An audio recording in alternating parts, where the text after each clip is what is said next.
हाँ, यूपी में चुनाव प्रचार के आए हैं, पीडीएम बनाया है। हाँ। और ये कहा जा रहा है कि आप खुद अपनी पार्टी से कोई कैंडिडेट नहीं लड़वा रहे थे, तो मुसलमानों का वोट जो है इससे खराब हो रहा है।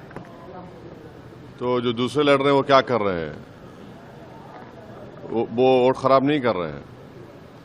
हम पीडीएम बनाए हैं, पीडीएम का हिस्सा है और हमारे ही कैंडिडेट हैं और उनके प्रचार के लिए, उनकी कामयाबी के लिए हम आ रहे हैं।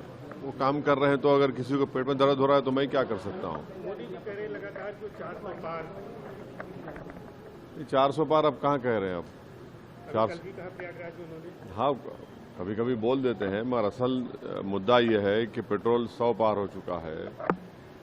उत्तर प्रदेश में जहाँ से मेंबर ऑफ पार्लियामेंट प्रधानमंत्री है, यहाँ पर पेपर लीक हो जाता है, नौजवान परेशान है और प्रधानमंत्री ना मुख्यमंत्री बोलते हैं कि किसकी आत्मा की वजह से पेपर लीक हुआ है।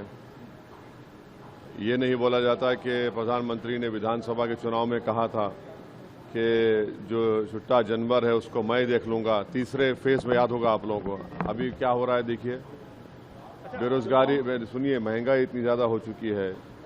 पीओके की बात करते हैं, 10 साल से आपने क्या किया है? बड़ा बराबर लीजिए पीओके को, हम भी कह रहे हैं भारत का हिस्सा है, मगर चुनाव में आपको पीओके किया जाता है।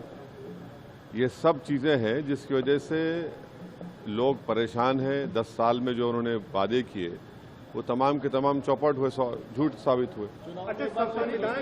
हाँ, हाँ,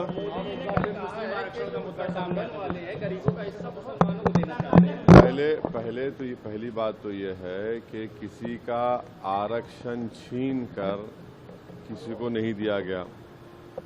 नरेंद्र मोदी देश को ये बताएं कि जो उन्होंने इकोनॉमिक वीकर सेक्शन के ग्राउंड पर जो 10% रिजर्वेशन दिया है उसमें दलित, आदिवासी को तो हिस्सा नहीं मिल रहा है, ओबीसी को।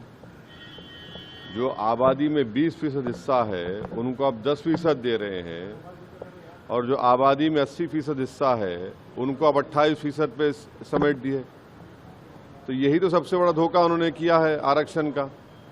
अमित शाह जी ने ये कहा है कि 4 जिस तरीके की सिचुएशन चल रही है, आपने देखा होगा कि पिछली 4 इंसिडेंट हो चुकी है, बिना भाषण दिए जाना पड़ा है राहुल गांधी और अखिलेश को। क्या हुआ है? अखिलेश राहुल कॉन्फिडेंट दिख रहे हैं। आप पुराने नेता किस तरह से कॉन्फिडेंस को देख रहे हैं? क्या इस बार बहुत बदलाव है?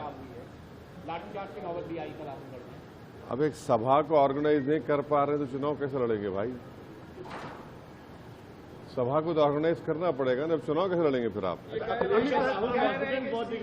हाँ, सीए वगैरह को खत्म करने के लिए और गठबंधन जो है पार्टी में आना चाह रहा है, क्या कहेंगे? कौन कह रहे हैं? क्या कह रहे हैं? सीए को खत्म करना चाहते हैं। अरे वो तो सुप्रीम कोर्ट में केस है, हम खुद उसमें पार्टी हैं, तो सुप्रीम कोर्ट देखेगा। बस